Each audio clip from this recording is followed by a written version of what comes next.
ദൈവത്തിന്റെ ഭരണത്തിന് കീഴിലേ ദൈവാരാധനയുള്ളൂ. At the appointed time, all such questions will be answered if you have patience. Before you make any covenant or friendship with anyone, take Holy Spirit with you. ജലത്താലും ആത്മാവിനാലും ജനിക്കുന്നില്ലെങ്കിൽ ഒരുവനും ദൈവരാജ്യത്തിൽ പ്രവേശിക്കുക സാധ്യമല്ല. The Lord be with you. And with your spirit. A reading from the Holy Gospel according to Saint John. Glory to you, O Lord. Chapter 6 verses from 51. Jesus said to the Jews, I am the living bread which has come down from heaven. Anyone who eats this bread will live forever. And the bread that I shall give is my flesh, for the life of the world. Then the Jews started arguing with one another. How can this man give us his flesh to eat? They said. Jesus replied, I tell you more solemnly, if you do not eat the flesh of the Son of Man and drink his blood, you will not have life in you. Anyone who does eat my flesh and drink my blood has eternal life, and I shall raise him up on the last day. For my flesh is real food, and my blood is real drink. He who eats my flesh and drinks my blood lives in me, and I live in him. As I, who am sent by the living Father, myself draws life from the Father. So whoever eats me will draw life from me. This is the bread come down from heaven, not like the bread our ancestors ate. They are dead. But anyone who eats this bread will live forever. The Gospel of the Lord. Praise to you, Lord Jesus Christ. Please kindly pray for me for a moment in silence.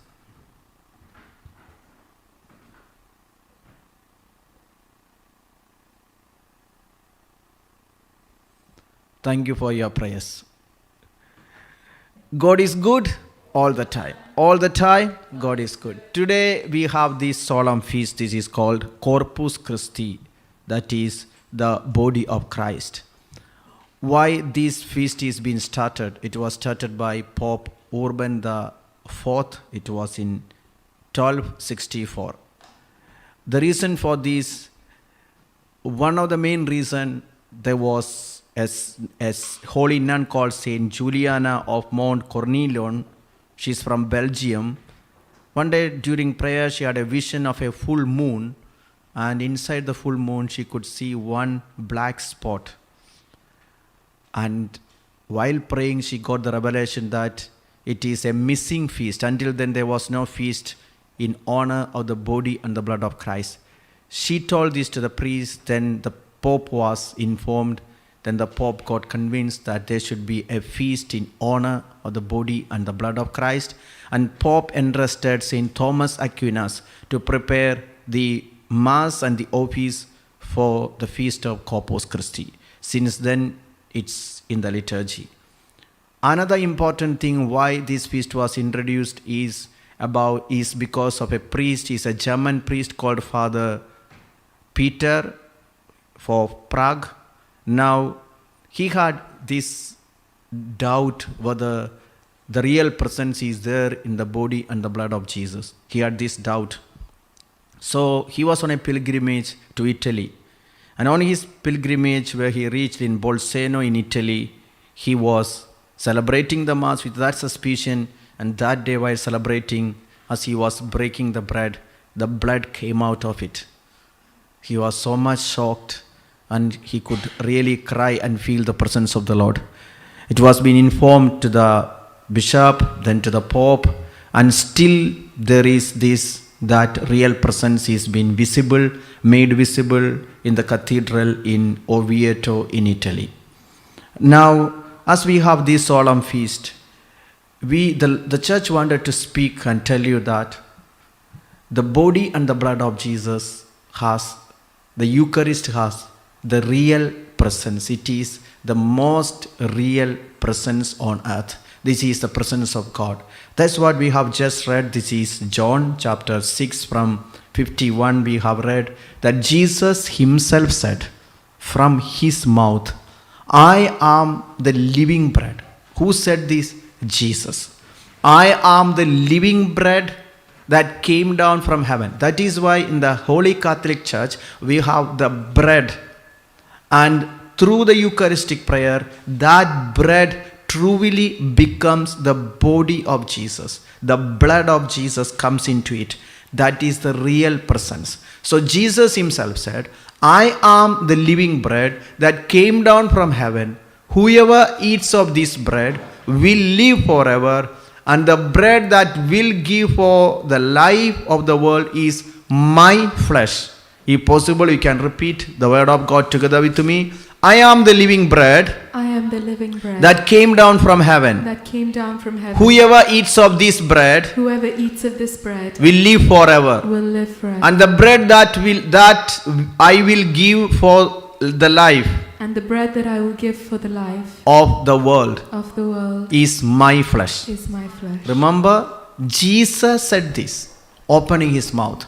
So it's important to believe in the real presence of the Eucharist, real presence of God. We have already seen extensively about the power of the Eucharist, especially Father Joseph has taken so many sessions about the power and the mystery of the Holy Eucharist. I just want to continue where we have stopped to tell you that the Lord has given us different and various commandments to follow. And as we follow these commandments, we can really experience God's love. And it is through that we'll be able to experience who Jesus in our life. Just I want to tell you one testimony about the power of the Eucharist. This is about the perpetual adoration and what is the power of it. I was in Rome for some time, then I was in a chapel where we have the Blessed Sacrament, but there was no candle. So I want to buy a new candle because they were always use the electric light. I want to put a new and a fresh live candle. But I was just new in Italy. I did not know to speak Italian, and I did not know how to buy and where to buy this candle. But I was afraid to ask the priest in charge there because he's always busy, he has no time. So I thought of first sitting before the Blessed Sacrament, asking the Lord, can you please inspire me? Are you happy with this electric light? I want to buy a fresh new candle. That's an expression of my love. What do you say about it? And then I got this inspiration from the Lord. My son, I don't want a candle. I need you. Can you sit in front of me like a candle? I want to love you. I want to speak to you. I want to transmit my love to you. I need you more than a candle. My dear sisters and brothers, there are many people who are very giving lot of importance in cleaning the chapel, preparing the flowers and making all the arrangements. But they don't find time to sit before Jesus because he's alive. When you look at the Blessed Sacrament, if you can see that a person is there in that sacrament, he has eyes, he has ears, he has a face, everything is going to change. Everything is going to change. Hebrews 12:25, we read that we do have a God who speaks to us. He wanted to speak to us. He wanted to communicate. See that you do not refuse the one who is speaking. For if they did not escape when they refused the one who warned them on earth, how much less will we escape if we reject the one who warns from heaven? Once again, we read from the beginning, just that first word, see that you do not refuse the one who is speaking. It's a continuous process, and he is really and truly present in the Blessed Sacrament daily. And remember, he wants to see you. Remember that if you have a guest coming to your house, you have prepared the full room and you have made your guest be seated there, and you go and sleep in your room. What kind of disrespect it is The Lord is really present. If we have the perpetual adoration, this perpetual adoration can bring all the transformation in our life. Perpetual adoration can give you life answers. It will give you solutions for your problem. I do remember that one day a lady came to me. Her problem, her marriage was not taking place. And now she is more than 32 years old. Her marriage is not taking place. She is in very difficult trouble. I told her, can you do one small favor? We have perpetual adoration here. We don't have enough people.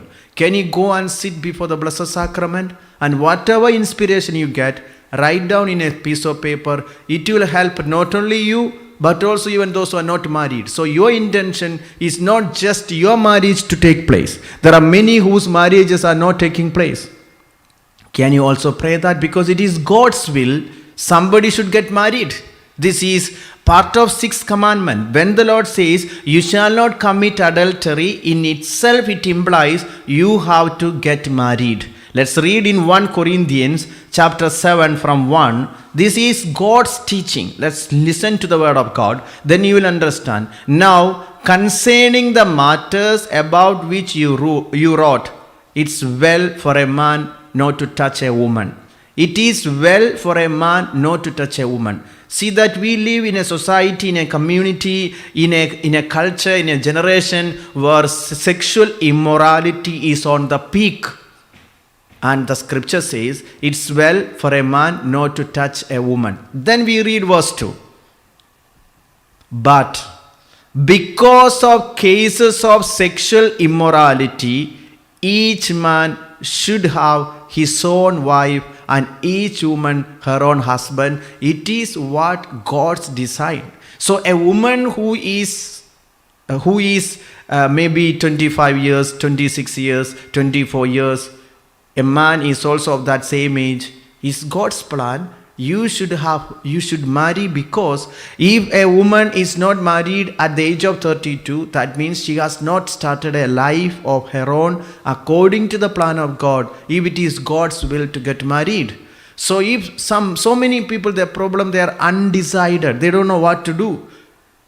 This is what what God is telling. You are still struggling because you are not married and you are still confused. The Lord wants you to get married. So this particular woman who is 32 years, we recommended her to go and sit before the Blessed Sacrament because Jesus is alive. Pray. Pray for all those who are not married and give me whatever inspirations you get. Basically, you have to open your Bible and read. She's an intercessor. She's a prayerful woman. So I asked her to pray. Later on, she came to me, she has given me 6 scriptures. This is what I want to share with you today, because it's also part of our series on the commandments. Now, the scriptures the Lord revealed to an unmarried woman who was 32 years, it's not only helped her later, within 3-4 months, her marriage took place and she became a very good example. And she also helped me to help others because God gave her these revelations. The first one was from Isaiah 62 verse 4. Let's all read together, especially those who are not yet married. And you are undecided. We have to read this. This is a lady who got this from the Bible. You shall no more be tamed, forsaken, and your land shall no more be tamed, desolate. But you shall be called, my delight is in her, and your land married. For the Lord delights in you, and your land shall be married. So it's God's happiness that you have to be married. So she understood that day because she was undecided. The Lord is telling her, I am delighted when you get married. So this is my plan for you to get married. This is the first inspiration she got. Then when she opened, let's all read together, especially those who are not married. Little kids, you don't want to read. Those who want to get married, you can just repeat after me. You shall no more be tamed, forsaken. You shall no more be tamed, forsaken. And your land shall no more be tamed, desolate. And your land shall no more be tamed, desolate. And you shall be called my delight. and you shall be called my delight is in her, is in her, and your land married. and your land married. For the Lord delights in you, For the Lord delights in and your you, land shall be married. and your land shall be married. We have already told you how to claim the word of God. So if you have a desire to get married and you don't know what to do, you have to say, I shall no more be tamed, forsaken, and my land shall no more be tamed, desolate, and I shall be called. God's delight is in me. We continue. And my land married. For the Lord delights in me, and I shall be married. This is what the Lord revealed to her. So that confusion whether to be married is gone. Then the Lord revealed to her, this is from Isaiah, this is 34 verse 16. Isaiah 34 16. Isaiah 34 16. Seek and read from the book of the Lord. Not one of these shall be missing. None shall be without its mate. For the mouth of the Lord has commanded, and his spirit has gathered them. What does it mean? Seek and read from the book of the Lord. Not one of these shall be missing. None shall be without its mate. That means none shall be without a life partner. Mate means a partner, the one who is supposed to be your mate. For the mouth of the Lord has commanded, and his spirit has gathered. So we told her to repeat it and claim it so that the Lord will let her find whom God has prepared for this person. Again, this is Genesis chapter 2 verse 18. Genesis chapter 2 verse 18. Genesis 2:18.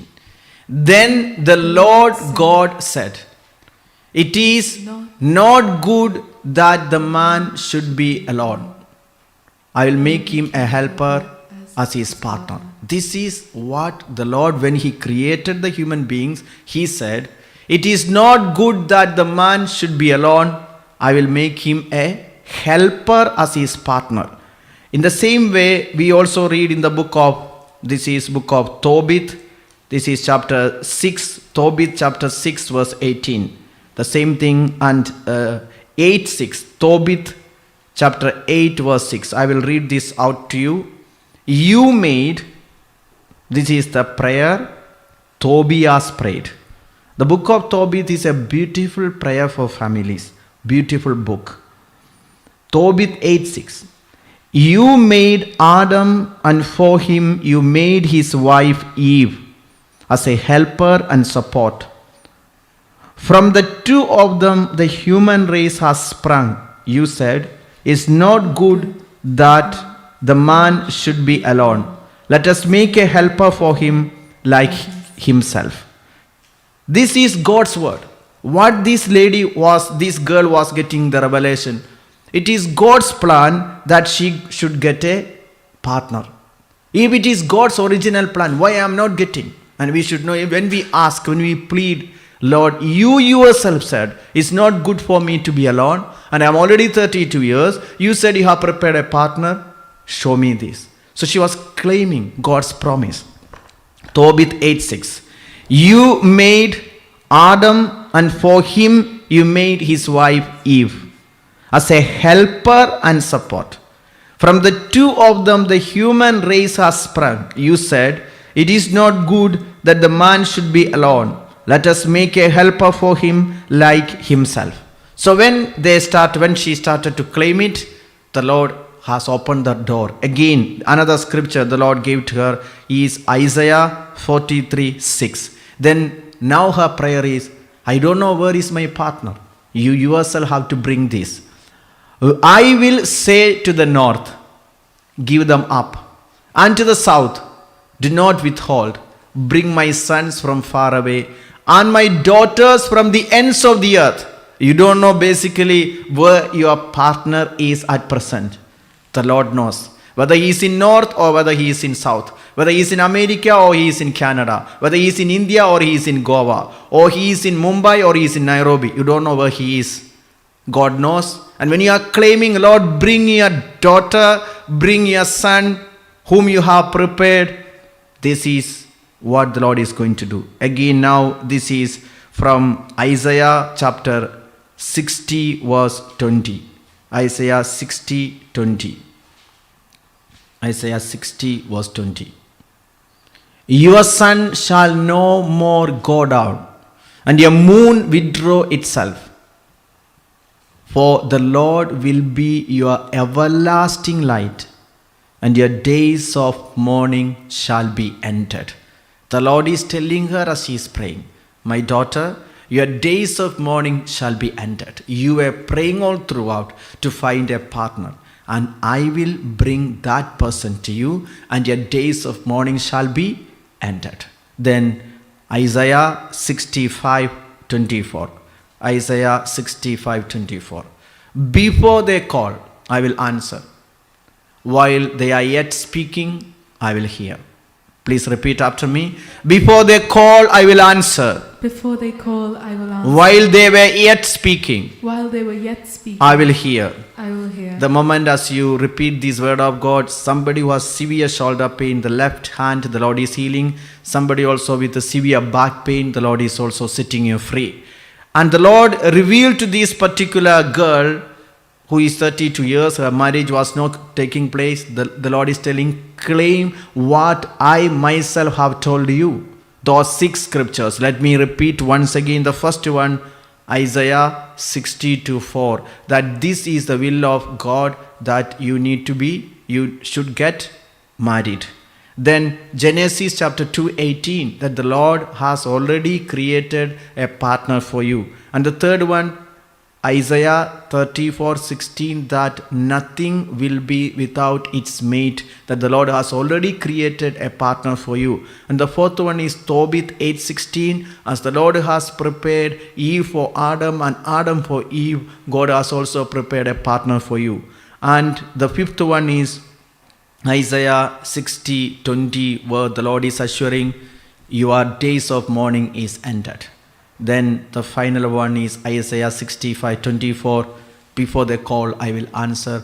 While they are yet speaking, I will hear. She started to claim, and I told you in 3-4 months, she was being set free and she got led to the life of marriage. Sisters and brothers, our God who created us, this is Genesis, this is Jeremiah chapter 29 verse 11. He has a plan for us. So we should not be, for surely I know the plans I have for you, says the Lord. Plans for your welfare and not for harm, to give you a future with hope. So this is God's, He has a plan for our welfare, not for destruction, but a future with full of hope. So those who are not yet married, the Lord wants you to get married. Now, those who already got married, what about them? Many who ask a question, Father, I am not sure whether this person, this man, this wife is actually prepared by God for me, or I myself chose it, because I always have this suspicion, this doubt, whether it is from God. Sisters and brothers, how do we know that it is from God? Look, the tree is known by its fruit. Look at your children. Look at your children. It's God's gift. And God has prepared these beautiful, wonderful gifts through this man, through this woman. It is God's gift. And it is God who let you be united. So that is why you will not get an answer about your husband or wife from any counselor, any psychologist, any doctor. You can only get the meaning why you have this life partner. Who gave it is only from God, because it's God who has prepared this partner for you. Praise the Lord. Hallelujah. Hallelujah. So maybe you have found this partner in a different situation, in a difficult situation. So you may get confused, but don't get confused. The Lord has already let you go through your life this far. One day one lady told me, Father, my problem is my husband, because I don't have any feeling for my husband. I don't feel any love. I feel it's a mechanical life. I don't have any kind of affection for him. I live a mechanical life, and I don't know whether it is God's plan to get rid of him, because I feel like running away. I am thinking of divorce. I'm so much suffocated. I don't know why it is happening. I think my husband is having maybe extramarital affairs, he is not faithful, but I don't have any evidence, I don't have the proof, but I feel inside, I have a lot of doubt and suspicion. And she told me, Father, I hate my husband. I don't know from where this hatred comes. I have suspicion. Then the Lord gave this inspiration from the scripture. This is from Hebrews chapter 13 verse 4. Hebrews chapter 13 verse 4. Hebrews 13:4. Let marriage be held in honor by all, and let the marriage bed be kept undefiled, for God will judge fornicators and adulterers. Now the Lord is speaking to her when she is telling she feels hatred, she does not have any love or affection to her husband. The Lord is giving her, let marriage be held in honor by all. Now we live in a culture where there is no marriage as a sacrament. People just come and they stay together and they don't feel it's a marriage. So what happens? There is hatred. Now let the marriage bed be kept undefiled, for God will judge fornicators and adulterers. We should know, how can there be fornication? How can there be adultery? In marriage there is no fornication. It's approved by God. Marriage is a sacrament and it's a creation of God from the beginning, and the Lord delights. We have already read, God delights in marriage. God delights in families. Then from where this hatred is taking place? From fornication, from adultery. So if there is no sacrament, if there is no God in the marriage, if God is absent in the marriage, there will be confusion. There will be hatred. Even the couples, if they don't confess regularly, if they don't pray together, there will be confusion. Remember, a marriage that is being led by God Himself. This is angel Raphael. When Tobit, Sarah prayed, Tobit's son Tobias is being given a wife called Sarah through the direct intervention of heaven through Raphael. And what did this angel taught this newly married couple how to start their family life? Let us read. This is book of Tobit, chapter 6 verse 18. I will read it from the Bible. I have it.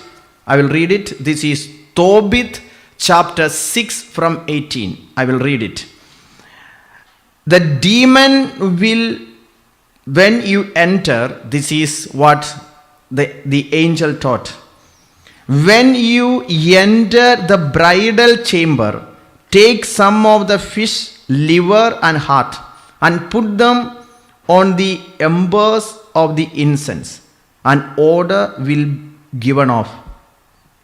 The demon will smell it and flee, and will never be seen near her anymore. That means their marriage will get out of evil attack. In every marital relationship, remember, devil is envious. He is not, if God is happy, remember, Satan is angry. If God says, I delight in marriage, devil will immediately scream, I hate marriage. So devil will take all the possible ways to destroy marriage, marital intimacy, marital unity. He is a destroyer. See, he did not like Adam and Eve live together. He wanted to destroy it. This is the same. Angel Raphael is telling them, the first thing you have to do is to chase devil away from your marital life. It's already on the screen. Let's read together. The demon will smell it and flee, and will never be seen near her anymore. Now, when you are about to go to bed with her, both of you must first stand up and pray, imploring the Lord of heaven that mercy and safety may be granted to you. Then do not be afraid, for she has set apart for you before the world was made. You will save her, and she will go with you. I presume that you will have children by her, and they will be as brothers to you. Now say no more. When Tobias heard the words of Raphael and learned that she was his kinswoman, related through his father's lineage, he loved her very much and his heart was drawn to her. Remember, angel Raphael is a representative of heaven. What this angel is telling, oh, you can get married, everybody does, just go and sleep somewhere, never pray. No, God himself sending an angel and telling what is marriage is all about. It's not a union of two people, it's a union of three people. Never forget, you can never succeed in your marriage life if you are just two. You need a third person. This third person is God himself who united a husband and wife together. It's very important. Without prayer, marriage will never succeed.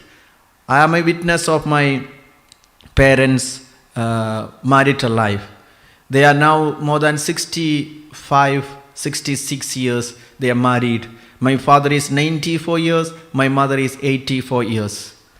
I have several times I have heard my mother is telling me, making a comment, I don't know whether this was the same person God prepared me to be my husband.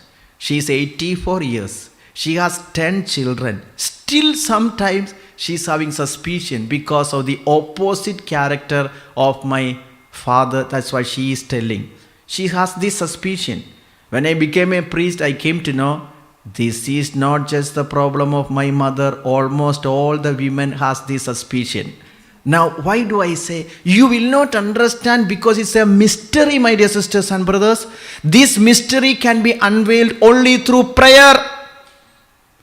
How did my parents survive? Because there is prayer every day. They pray together early morning, evening 7:30 to 8:30. 1 hour, it's a must. It's compulsory that they pray together with the children because they knew one thing. After living 64 years, 65 years together, they cannot make it with their own effort.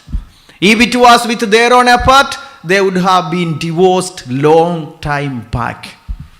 They could only survive because of prayer, and the angel Raphael is coming from heaven and telling them how to start a family life, how to start a marital life, how you can survive with prayer.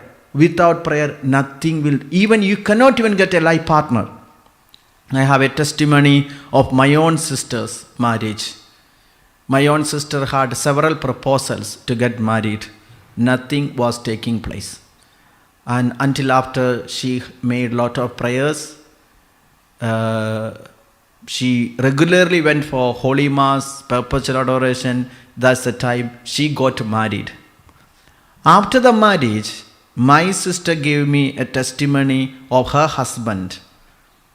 Her husband also had several proposals. He was the only son. He had all the property.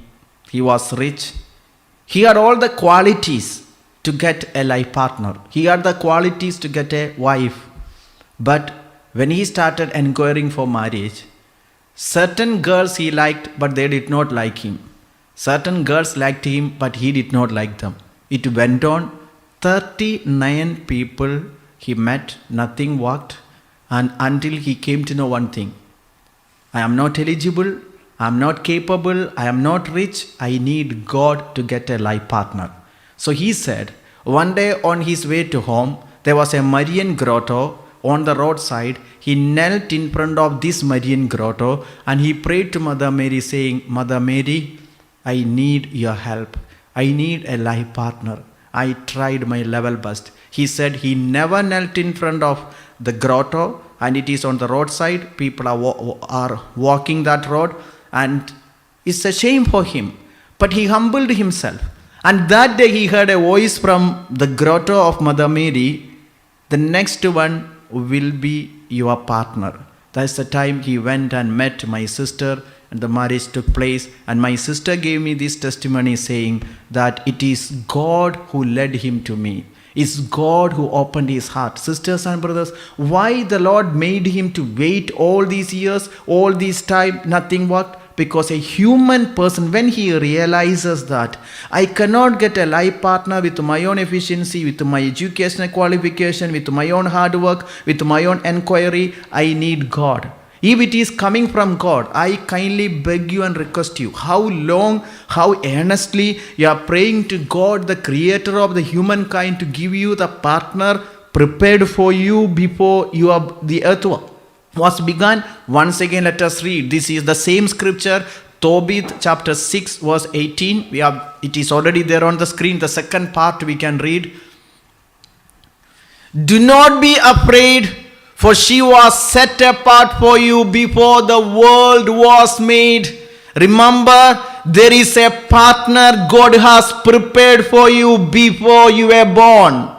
You will save her, and the purpose of marriage is salvation. You have to pray for your partner. You have to pray, and she will go with you. I presume that you will have children by her, and they will be as brothers to you. Now say no more. When Tobias heard the words of Raphael, and you should know who is Raphael?